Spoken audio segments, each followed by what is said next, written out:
All right, everybody, welcome to Book by Book. And tonight we are going to be reading through Jeremiah chapters 40 through 42. And this is part of the continuation of the fall of Jerusalem. And so we read about Jerusalem actually being conquered last week. This week is the aftermath. And 40 through 45 usually kind of can contain a chunk that goes together, but reading all of that tonight would be a lot. And so kind of cutting in the middle, and there will be some stuff next week that'll be like, hey, what was this? Well, it's from last week. So I'll try to make sure we catch up before we get started next week. So, but I should just note, next week I may have jury duty.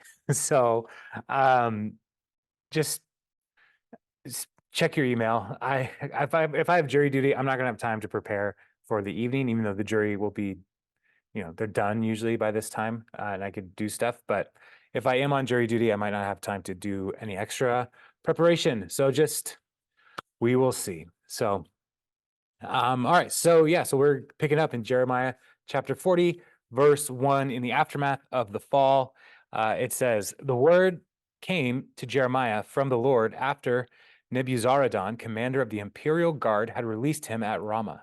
He had found Jeremiah bound in chains among all the captives from Jerusalem and Judah who were being carried into exile to Babylon. When the commander of the guard found Jeremiah, he said to him, 'The Lord your God decreed this disaster for this place, and now the Lord has brought it about. He has done just as he said he would. All this happened because you people sinned against the Lord and did not obey him. But today I am freeing you from the chains on your wrists. Come with me to Babylon if you like, and I will look after you. But if you do not want to, then don't come back. Look, the whole country lies before you. Go wherever you please.' However, before Jeremiah turned to go, Nebuzaradan added, 'Go back to Gedaliah, son of Ahikam, the son of Shaphan, whom the king of Babylon has appointed over the towns of Judah, and live with him among the people, or go anywhere else you please.' Then the commander gave him provisions and a present and let him go. So Jeremiah went to Gedaliah, son of Ahikam, at Mizpah and stayed with him among the people who were left behind in the land." And so if you remember last week, Jeremiah was liberated from the courtyard of the guard, and he was free to go wherever he wanted after the city fell. And so there's a little bit of confusion about why is Jeremiah now in chains in Ramah if he was liberated before. And what may have happened is in the chaos of people leaving Jerusalem, the soldiers may have rounded up some more captives. And so the providence of God, Nebuzaradan found him among those captives that had been rounded up. And so he's like, "Hey, I already liberated you. Let me liberate you again," essentially. And so what's interesting though is the word came to Jeremiah from the Lord. And so what is the word here that that we're referring to? Is it the word that Nebuzaradan is speaking to Jeremiah after he has liberated him?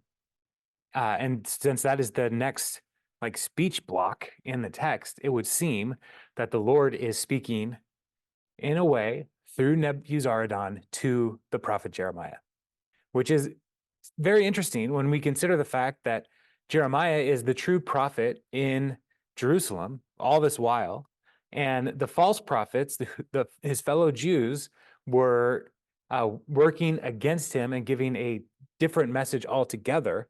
But then here comes this Babylonian soldier who speaks God's truth to Jeremiah, truth that Jeremiah already knew, but it's serving as a kind of confirmation for Jeremiah. Like everything you said, Jeremiah, would happen, happened exactly as the Lord told you it would. And so this, the secondary confirmation is part of what could be referred to here as the word of the Lord came to Jeremiah. So he just kind of recaps everything that's going on. But then he gives him an opportunity not to come to Babylon as a captive, but as a guest. And earlier, Jeremiah wrote the letter to the Babylonians saying, establish your life, plant gardens, build houses, get married, have kids, pray for the peace of the city. So, and then another section, a couple weeks after that, we looked at a passage where he said, uh, it will be better for you, captives in Babylon, than for the people who remain in Jerusalem.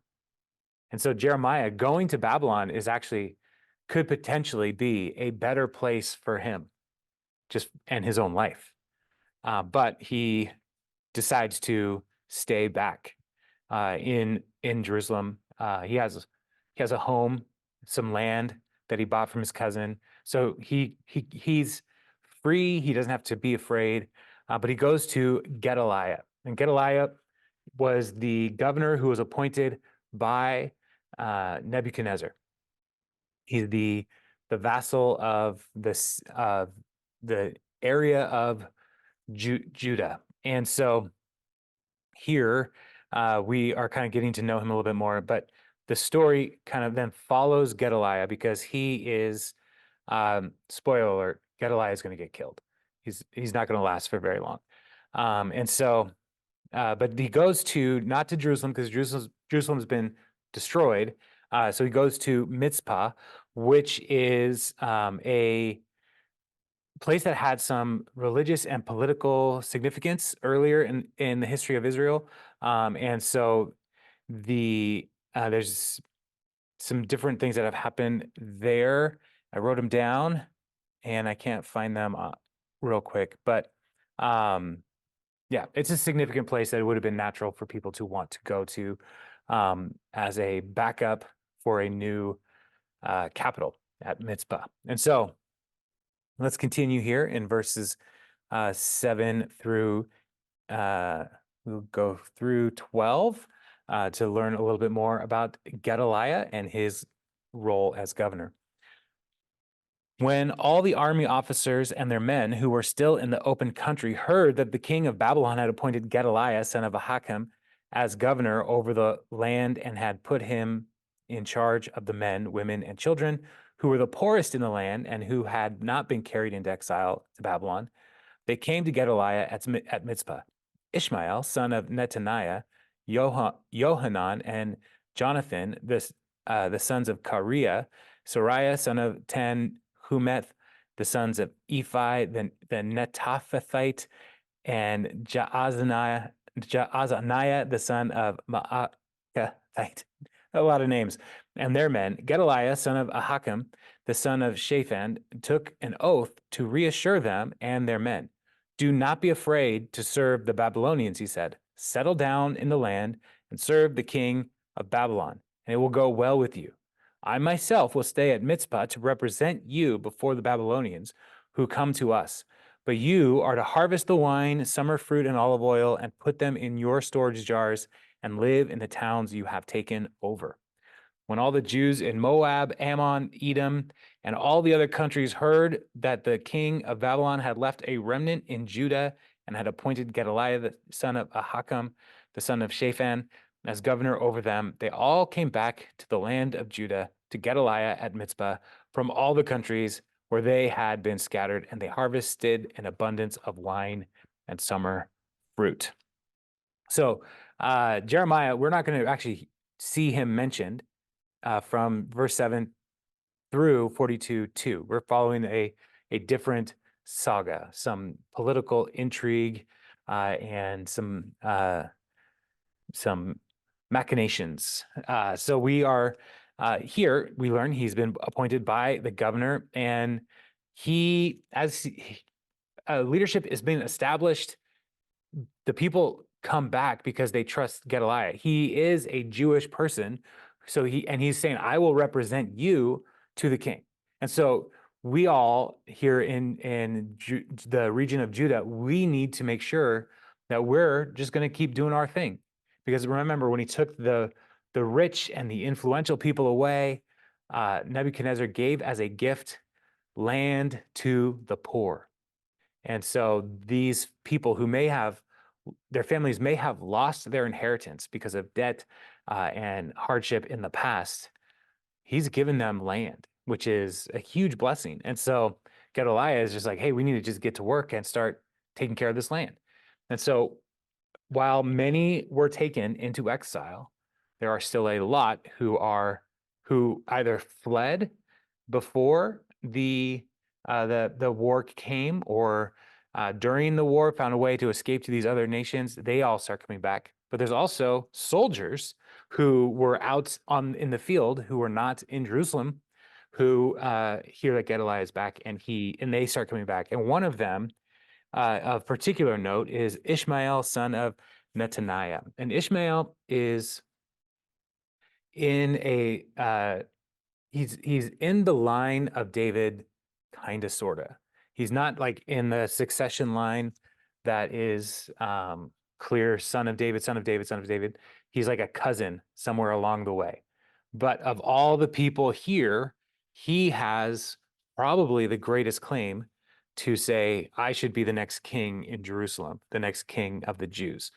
So he's going to be an important figure coming up.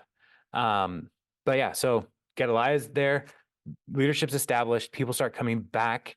The remnant is being built up in Judah. Is being built up with refugees from the previous crisis that they've all gone through. So picking up in verse 13 then, Johanan, son of Kareah, and all the army officers still in the open country came to Gedaliah at Mizpah and said to them, don't you know that Baalis, king of Ammonites, has sent Ishmael, son of Netaniah, to take your life? But Gedaliah, son of Ahikam, did not believe them. Then Johanan said to Kareah, son of Kareah, said privately to Gedaliah in Mizpah, let me go and kill Ishmael, son of Netaniah, and no one will know it. Why should he take your life and cause all the Jews who are gathered around you to be scattered and the remnant of Judah to perish? But Gedaliah, son of Ahikam, said to Johanan, son of Kareah, don't do such a thing. What you are saying about Ishmael is not true. So here we learn the plot. Now, Gedaliah is warned. He's got insider information somehow from Johanan. These names are killing me today. Johanan. But he doesn't believe that this could possibly happen. So he's operating in a kind of naivete where he has just assuming the best of probably the worst person. Janet. Is Gedaliah Jewish? Yes, Gedaliah is also Jewish. So Gedaliah is part of the court. His family is part of the royal court, whereas Ishmael is part of David's larger family, descendant of David's larger family. So Johanan, though, he clearly says, Baalis, king of Ammon, is trying to kill you. And Baalis, the Ammonites were ancient enemies of Israel. And so when Babylon starts to take down the nation, the Ammonites are probably watching and cheering it on, and then probably super frustrated that Nebuchadnezzar appointed a proxy governor. Like the Ammonites would love to get that land; they would love to go in and take it. But so he just wants to get Gedaliah out of the way, and so yeah, there are people who think that maybe Baalis is saying like, well, we should support the actual closer descendant to David in Ishmael, but there's no strong case that he's trying to support David as much as he's just trying to sow discord and bring more destruction on these ancient enemies. And so he informs of the plot, and Gedaliah doesn't believe it's happening and doesn't think it's going to happen. So Well, what happens then in chapter 41, verse 1? In the 7th month, Ishmael, son of Netaniah, the son of Elishama, who was of royal blood and had been one of the king's officers, came with 10 men to Gedaliah, son of Ahikam, at Mizpah. While they were eating together there, Ishmael, son of Netaniah, and the 10 men who were with him got up and struck down Gedaliah, son of Ahikam, the son of Shaphan, with the sword, killing the one whom the king of Babylon had appointed as governor over the land. Ishmael also killed all the men of Judah who were with Gedaliah at Mizpah, as well as the Babylonian soldiers who were there. So one of the questions is the 7th month. Like, what does that mean? How long was Gedaliah the governor over the region of Judah? And if it's the first 7th month, like chronologically in the year from when Gedaliah was appointed, it's only a few months that he was governor before uh, Ishmael would have killed him. The other way to look at it is if it is it 7 months after Gedaliah was appointed, so you could say it was just 7 months after. Regardless, it wasn't very long. Gedaliah was not governor for very long. And so Ishmael comes to kill him at a feast.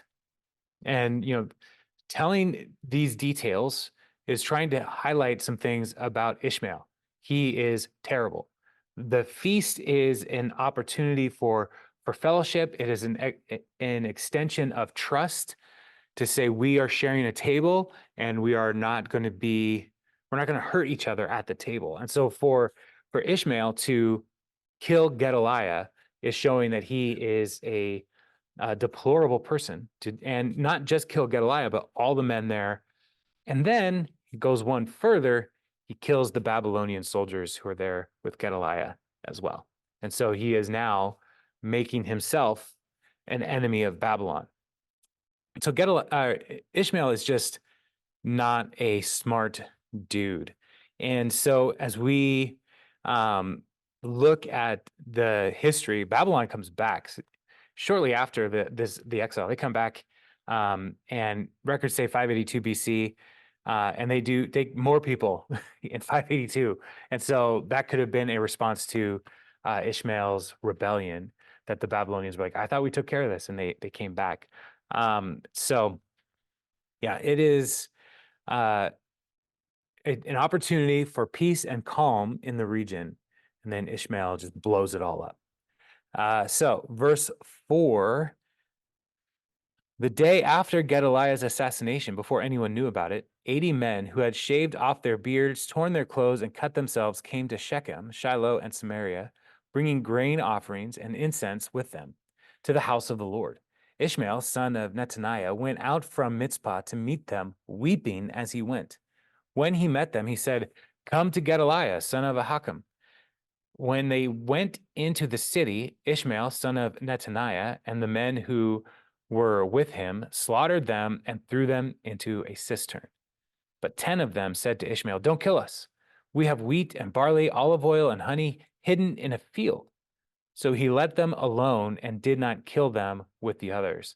Now the cistern where he threw all the bodies of the men he had killed along with Gedaliah was the one King Asa had made as part of his defense against Baasha, king of Israel.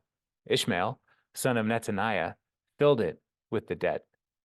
Ishmael made captives of all the rest of the people who were in Mizpah, the king's daughters, along with all the others who were left there, over whom Nebuzaradan, commander of the imperial guard, had appointed Gedaliah, son of Ahikam. Ishmael, son of Netaniah, took them captive and set out to cross over to the Ammonites. So here we are introduced to some pilgrims who are coming to the house of the Lord with offerings. And the way that they are described is having shaved their beards, torn their clothes, and cut themselves. And these are things that the Lord, well, shaving off the beard and cutting yourself as a sign of mourning are things that the Lord prohibited the people from doing. And so when we read about in the law, I think it's Leviticus, talking about don't have tattoos, don't cut yourself, don't mark yourself for the dead. And those are all, there's a mourning element to it, and then there's a pagan worship element to the tattoos that they're talking about. It's not like if you have a cross tattoo or something, it's like, oh, you're a devil worshiper. I don't think we can make that argument. It's why are you doing these things? And so the Lord commanded the people not to do these types of things as a sign of mourning, because it was also connected to the neighbors and the pagan worship of the neighbors. And so here they've shaved their beards, they've cut themselves, they're worn torn clothes, and they're going to make an offering at the temple. The temple's gone, and so what is the house of the Lord here, and why are they making this offering? Surely they would have known that the temple had been destroyed, and so are they just bringing an offering as a way of maybe saying, like, these are relief resources for the people who remain? Because the offering, like the tithes, were meant to resource the temple, but also care for the poor. And so that might be why they were bringing all these things south from the northern regions, as after they had heard about the destruction. And so they're kind of like convoy of hope. Disaster comes, and convoy of hope, like, they bring food, they bring water, they do these things. Like, that's the similar kind of reaction that these folks may have had. And so Gedaliah is dead. He's the governor. And so Ishmael is like, I got to cut these people off at the pass. And he goes out to them first and says, hey, come on in, and tricks them, and then kills 70 of them. And the 10 that he allows live, it's only because they said, we know where more stuff is. And so he's using them for the resources. And then we get a little bit more of the picture here when Ishmael takes the captives and he wants to cross over to the Ammonites. Now, the Baalis may have wanted the king's daughters as a way of creating a line from Baalis into the house of David, so that they could then say, like, look, we're all family here. Like, we should be appointed governor over this region, or I should be made king in Jerusalem as it is rebuilt. And so yeah, so Ishmael is working for Baalis. He's doing terrible things. Yeah, these just more killing and more awful is happening here. So picking up in verse 11, when Johanan, son of Kareah, and all the army officers who were with him heard about all the crimes that Ishmael, son of Netanaiah, had committed, they took all their men and went to fight Ishmael, son of Netanaiah. They caught up with him near the great pool in Gibeon. When all the people Ishmael had with him saw Johanan, son of Kareah, and the army officers who were with him, they were glad. All the people Ishmael had taken captive at Mizpah turned and went over to Johanan, son of Kareah, but Ishmael, son of Netanaiah, and 8 of his men escaped from Johanan and fled to the Ammonites. When Johanan, son of Kareah, and all the army officers who were with him led away all the people of Mizpah who had survived, whom Johanan had recovered from Ishmael, son of Netanaiah, after Ishmael had assassinated Gedaliah, son of Ahikam, the soldiers, women, children, and court officials he had recovered from Gibeon, and they went on, stopping at Geruth Kimham near Bethlehem, on their way to Egypt to escape the Babylonians. They were afraid of them because of Ishmael, son of Netanaiah, had killed Gedaliah, son of Ahikam, whom the king of Babylon had appointed as governor over the land. So Johanan, who warned Gedaliah, Ishmael's trying to kill you, learns that Ishmael killed Gedaliah. And so he sends his troops and his army to go and fight. And so they win, essentially, and drive Ishmael over to the Ammonites, and the captives are rescued. Huzzah. This is good news, right? However, the bad news is the Johanan takes all the people, instead of going back to Mitzpah or another city in the land, he takes them on the road to Jerusalem, or to Egypt. And Egypt is not a safe place, but the people who remain in Judah have no safety. They have no security. And Egypt seems to be the safest possible place for them to go. But it is not where God wants his people to go. And even, as we read through the Old Testament and in the Pentateuch, the people right away as they leave Egypt, like, we should go back. And there's always this temptation to go back to Egypt that shows up throughout the Old Testament. And here's one more time where they're like, we should go back to Egypt. They'll protect us. But they're doing that because they're like, the word of what Ishmael has done will get out to Babylon, and they're going to come back and it's going to be worse than it was before. And so they're thinking logically and rationally that this is the safest bet for them. But it really is not a good idea. So, yeah, so let me just make sure there's not something I'm missing here. Yeah. All right. So we'll just pick up in verse 42. We're kind of flying through it tonight. I thought 3 chapters would take a little bit longer, but it's just kind of a straight narrative. So chapter 42, verse 1. Then all the army officers, son of Johanan, son of Kareah, and Jezaniah, son of Hoshaiah, and all the people of the least and the greatest approached Jeremiah the prophet and said to him, please hear our petition and pray to the Lord your God for this entire remnant. For as you now see, though we were once many, now only a few are left. Pray to the Lord your God. Pray that the Lord your God will tell us where we should go and what we should do. I have heard you, replied Jeremiah the prophet.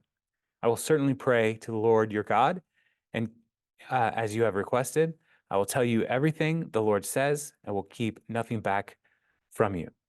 Then they said to Jeremiah, may the Lord be a true and faithful witness against us, if we do not act in accordance with everything the Lord your God sends you to tell us, whether it is favorable or unfavorable. We will obey the Lord our God, to whom we are sending you, so that it will go well with us, for we will obey the Lord our God.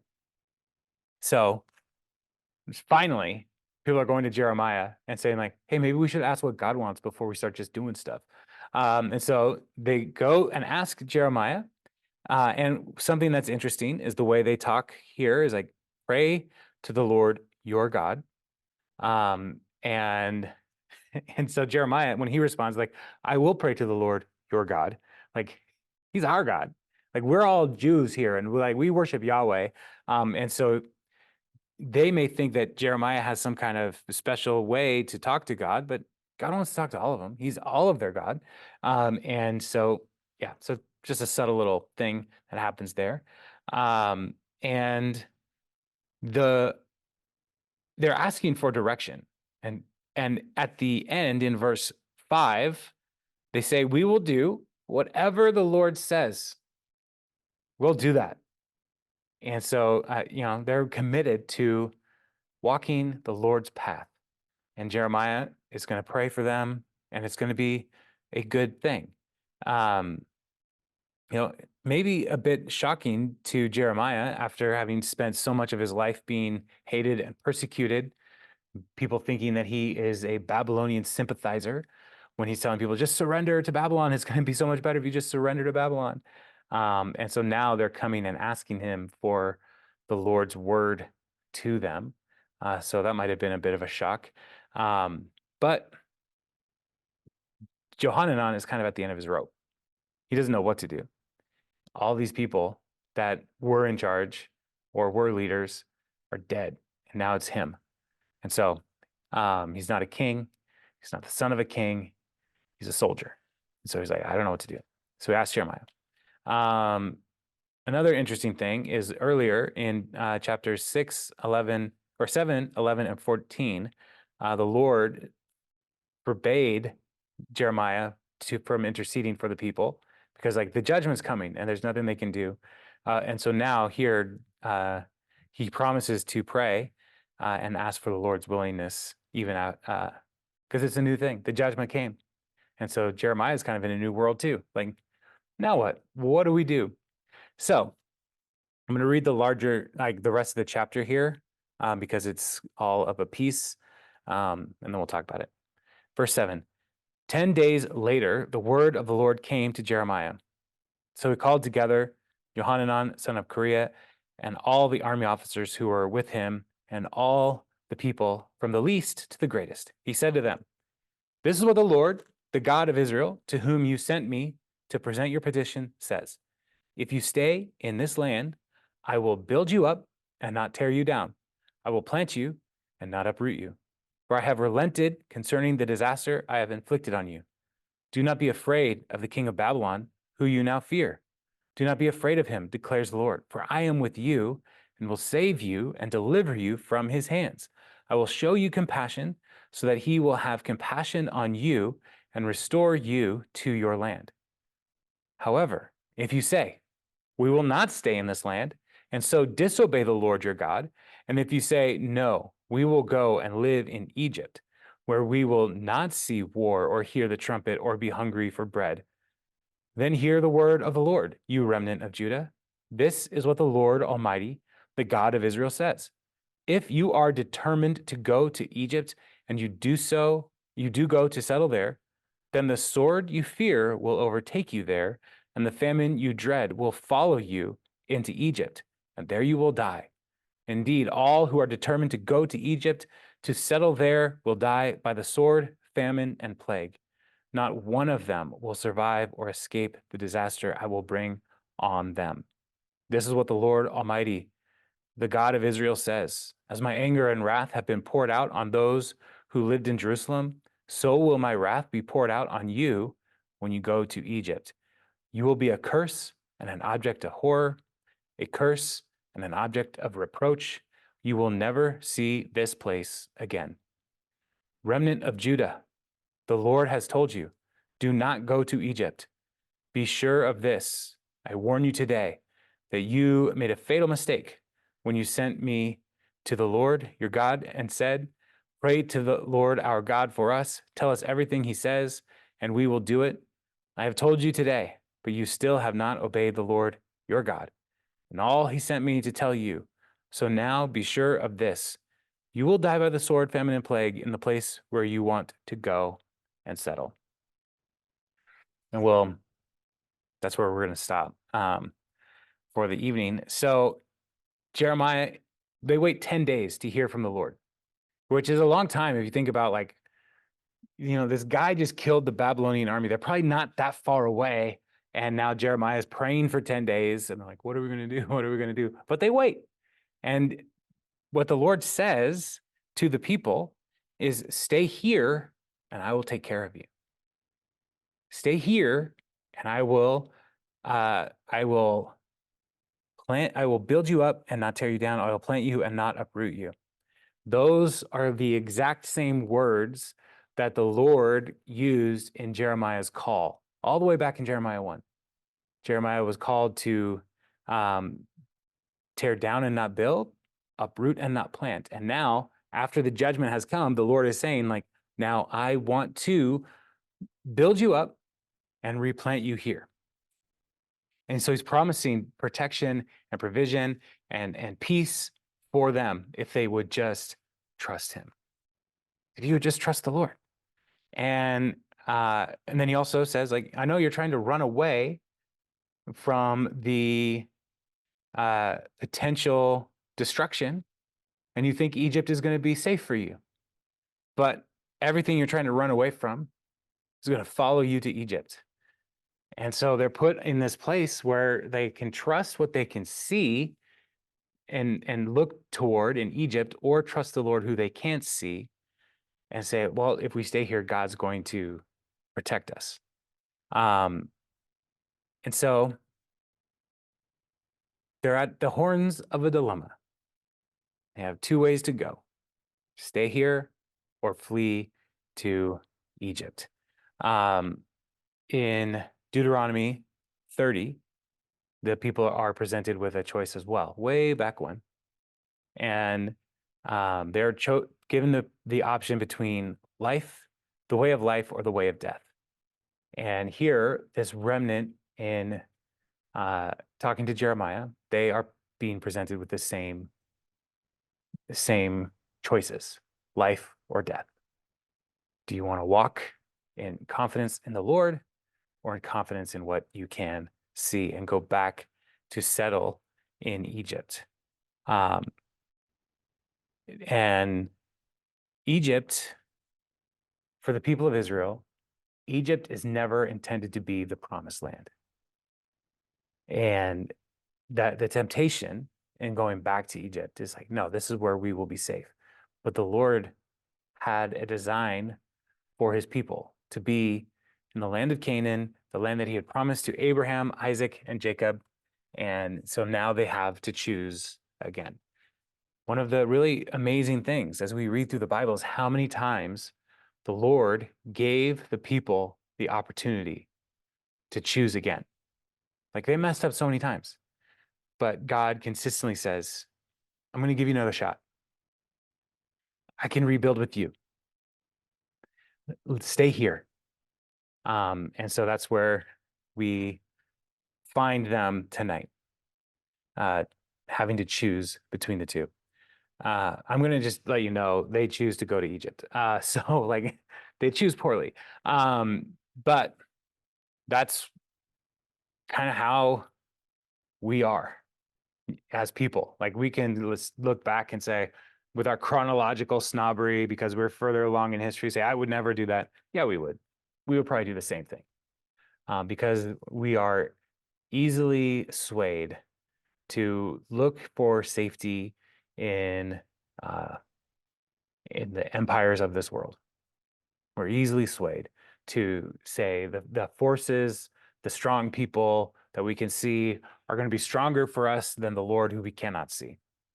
And so we would probably do the same thing. But yeah, no one seems to have learned anything from the fall of Jerusalem. They all continue to go their own way. So, I mean, as we continue through Jeremiah, like he's the weeping prophet, and we're going to finish the book and we're going to get into Lamentations. And it's called Lamentations because he's so sad. He's grieving the destruction of his home, of his region, of all the people. And yeah, I mean, Jeremiah watched it all and saw that none of this had to happen. And so he grieves. And this is one more time where they come to him and they reject what he says and they're going to go to Egypt. So, yeah, any thoughts, questions on these 3 chapters? Kind of a straight narrative through no like major things. One thing to note though, like as I was reading it out loud, like I read through it, and this is actually the first time I read it out loud, as you could probably tell by the way I couldn't pronounce all their names. But I didn't write this down, but one of the reasons why it would say like son of, son of, son of all the time is because these are common names. And so son of is like the last name. So it'd be like, growing up, there were 3 Jasons in my elementary school: Jason Duman, Jason Arnett, and Jason Smith. And so like, because it was such a common name, we were all called by both names, you know? And so that's the same kind of thing. These are very common names. And so trying to say like, who's their dad is going to be the thing that differentiates them. So, yeah. So any thoughts or questions on these sections? Country is Moab. What country is Moab now? That is a really good question. I want to say Jordan, but I'm going to have to look it up real quick. So bear with me. Yeah, it's on the plains of Moab is what I remember from the Bible, but Moab, what country? Not Utah. That's a different one. Moab, Utah is beautiful though. I would highly recommend going. Moab is Jordan. Yeah. So yeah, good question. All right. Any other comments, questions?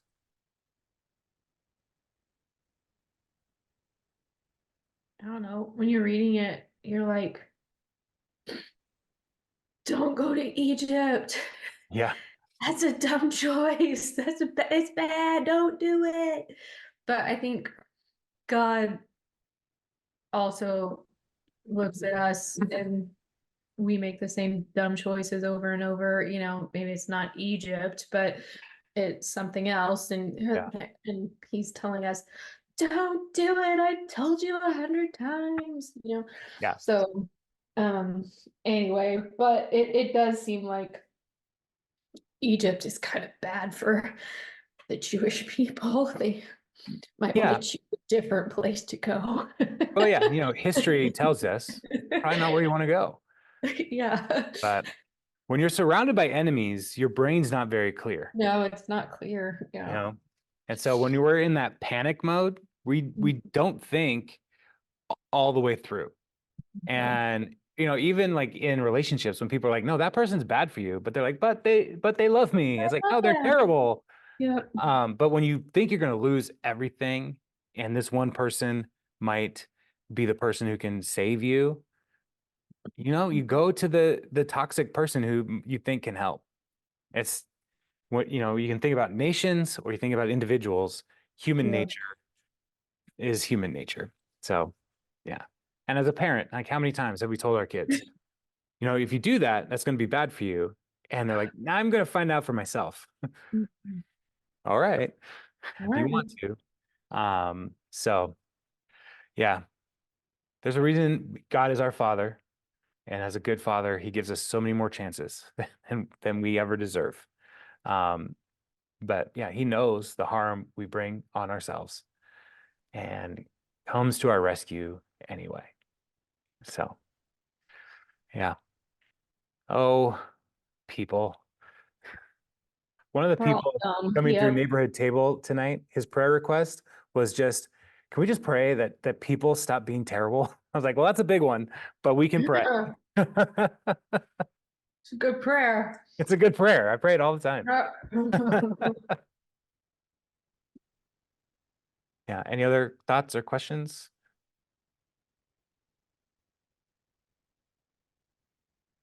No? Well, all right, y'all. Great. Then next week we'll finish through 45 if I don't have jury duty. But just watch your email. I should know on Saturday or Sunday when I call in whether or not I will have jury duty, so you won't have to wait for very long to find out. It's just a matter of if my case is a long case or a short case. I don't know. So we'll see. What court do you get to go to? Snohomish County. So yeah, I don't know. I don't know. I've never done this before. It's gonna be fun. Be an Everett, adventure. yeah, Mhm. yeah. So yeah, I've never been a juror. So it's kind of like one of those things where like I want to do my civic duty and be a part of society and all that stuff, but at the same time, like I got stuff to do. There's a lot of waiting, Jason. You may have plenty of time. All right. Well, You can have the Bring most. your You just computer sit with there you. and you sit there and you sit there. can I bring a computer? Like, Yeah, oh, Oh, all right. yeah.